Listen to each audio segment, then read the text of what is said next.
Mr. Speaker, now that the leadership process in the United Kingdom has been complete and the new Prime Minister has signaled a clear intention for the United Kingdom to leave the European Union as at the 31st of October, Bermuda, like many other overseas territories, must renew their preparation for these events.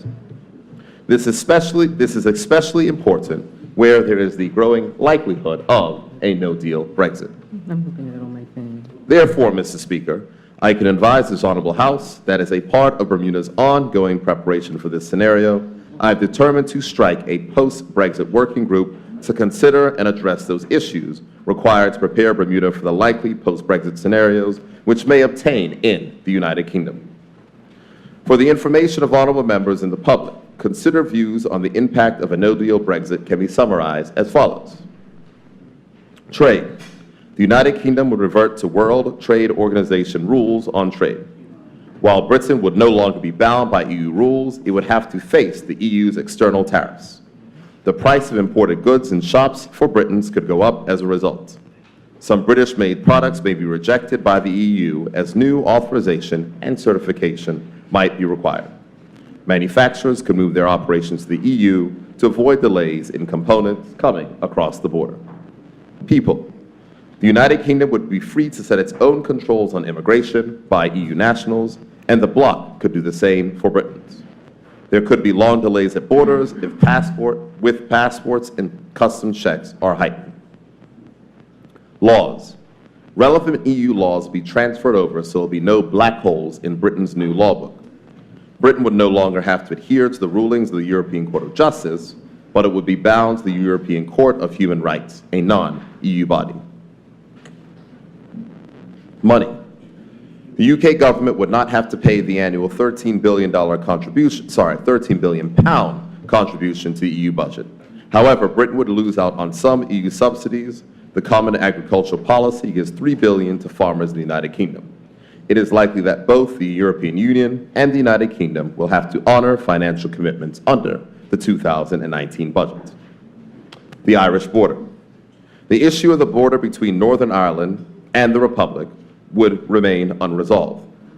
While physical infrastructure has been vetoed, the border will become an external frontier for the European Union in the event of a no-deal Brexit. There would be pressure to enforce customs and immigration controls. However, the UK government has said it would aim to avoid a hard border, and for a temporary period there will be no new tariffs on goods crossing the border from Ireland into Northern Ireland. Mr. Speaker, I am pleased to advise this Honorable House that HM Treasury has confirmed that Bermuda's EU Solvency II equivalence will be automatically maintained between Bermuda and the United Kingdom after the United Kingdom's departure from the European Union in either a deal or no-deal scenario as part of existing EU legislation that is being moved over into domestic UK law upon Brexit. Mr. Speaker, in anticipation of the eventual Brexit scenario, a draft bill has been prepared by Council and Chambers, and that bill will address any resultant lacunae in Bermuda law. Honorable members can expect to be invited to consider the bill when we return in September. Mr. Speaker, the full impact of Brexit on overseas territories generally, and Bermuda in particular, is difficult to measure, particularly against the background of the competing and unsettled political interests in the United Kingdom.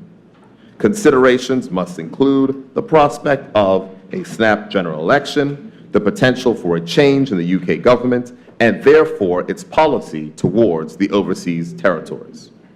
It is therefore proposed to strike a post-Brexit working group to examine these scenarios and prepare Bermuda for eventualities arising out of the post-Brexit UK. Mr. Speaker, I have invited the Honourable Member for Constituency Number 17, the Honourable C. Walton Brown, to chair this working group. Honourable members will recall the key role he played by the Honourable Member in securing visa-free travel for Bermudians in the Schengen countries and his keen insight to issues related to the European Union. Additionally, Mr. Speaker, the group is proposed to consist of the following representative members: a Trade Union Congress representative, an opposition representative, a Progressive Labor Party representative, a business community representative, a youth representative, an NGO and third sector representative, and a civil servant who will serve as ex officio and secretary to the working group. Mr. Speaker, as part of its remit, the working group will examine possible responses of Bermuda to any changes in UK relations with overseas territories, including any necessary constitutional change, as well as any necessary changes to the existing regime of self-governance presently enjoyed by Bermuda. Mr. Speaker, this is new territory, not just for Bermuda, but for the world. A European Union without the United Kingdom is something that has often been discussed, but is now on the cusp of becoming reality. This government recognizes the uncertainty this can bring for Bermudians who live in and travel to the United Kingdom and Europe, and for those businesses who operate here and in those jurisdictions. We have been preparing for some time, and our London office team is actively engaged in the work required to ensure we have the best intelligence to support our policymaking. Come what may, Bermuda is well placed to manage the change that Brexit will bring. Thank you, Mr. Speaker.